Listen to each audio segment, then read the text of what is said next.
कांग्रेस चाहती है कि यहाँ की जनता की संपत्ति हम लूट लें। यह सुझाव बिल्कुल पागलपन है और राहुल गांधी को लगता है वो प्राइमरी स्कूल में फिर से नाम लिखवाने के लिए वो तैयार हैं। ऐसे सलाहकार से, ऐसे सोच वाले से लोकसभा चुनाव में कांग्रेस की मुश्किलें कम होती नजर नहीं आ रही है। ताजा मामला इंडियन ओवरसीज कांग्रेस के अध्यक्ष और मनमोहन सिंह के सरकार में प्रधानमंत्री के सलाहकार रह चुके सैम पित्रोदा के बयानों से मच गया है। सैम पित्रोदा ने कहा है कि जिस तरह से अमेरिका में 55% विरासत टैक्स लगता है, भारत में भी ये लागू होना चाहिए। इसको लेकर बीजेपी के फायर ब्रांड नेता और केंद्रीय मंत्री गिरिराज सिंह के संसदीय क्षेत्र के लोग क्या कहते हैं, सुनिए। मैंने वीडियो में देखा, सैम पित्रोदा ने कहा कि अगर किसी के माता या पिताजी गुजर जाते हैं, उनकी संपत्ति की 55% सरकार जब्त कर ले।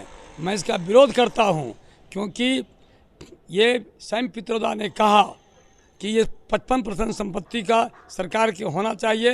मैं इसका इसलिए विरोध करता हूं क्योंकि टैक्स देने के बाद जो संपत्ति बचती है वही संपत्ति व्यक्ति का श्वेत संपत्ति होती है। राहुल गांधी के गुरु ने ऐसा कहा, वह मनमोहन सिंह के भी सलाहकार थे।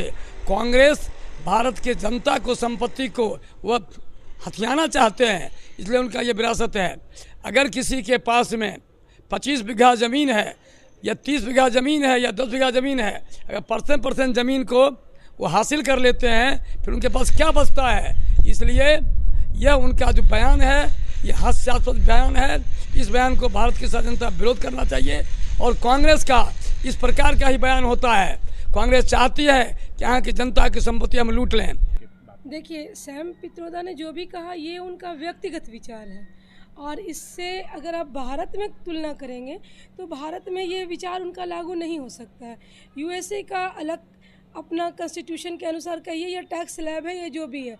हमारे यहाँ हम लोग एक की टूथपेस्ट, एक माचिस की डिब्बी से लेकर के दूध से लेकर कॉपी कलम से लेकर के अपनी संपत्ति, अपनी आय, अपनी गाड़ी, हर चीज़ पर सरकार को टैक्स पे करते हैं और तब वो चीज़ हमारी होती है।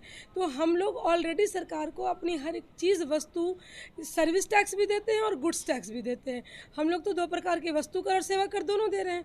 तो फिर इस प्रकार का टैक्स स्लैब लाना या इसकी बात करना, ये सैम पित्रोदा के अपने विचार हो सकते हैं, लेकिन इससे आम भारत की जनता सहमत नहीं होगी, क्योंकि ये हमारे लिए उचित नहीं है। दुर्भाग्य है, भारत के अंदर लगता है कि वो गृह युद्ध करवाना चाहते हैं। भारत की जनता चाहे एक मजदूर हो या एक राजा हो, प्रत्येक दिन वो टैक्स देती ही है और एक साबुन खरीदता है उस पर भी टैक्स देता है।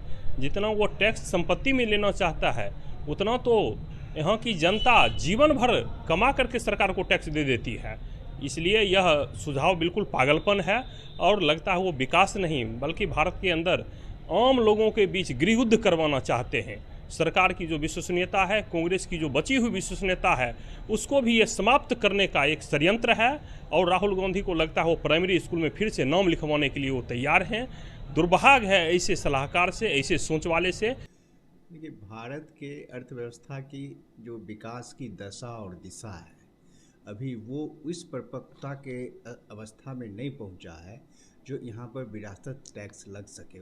और अमेरिका का जो 50 स्टेट है, उसमें मात्र 6 स्टेट में ये विरासत टैक्स लागू हुआ है। इसलिए ये अभी तो अमेरिका को पहले अपने हर स्टेट में लागू करना है, तब दूसरे विकसित देशों में लागू होगा। और जो जो अर्थव्यवस्था परिपक्व होगी, विकसित होगी, तब एक समय यहाँ भी आएगा जब ये लागू होगा। लेकिन अभी यहाँ ये लागू होने का उचित समय नहीं है। देखने वाली बात ये होगी कि राहुल गांधी के गुरु माने जाने वाले सैम पित्रोदा के इस बयान से कांग्रेस को कितना नुकसान या फायदा होता है। बेगूसराय से बिहार केसरी के लिए संतोष।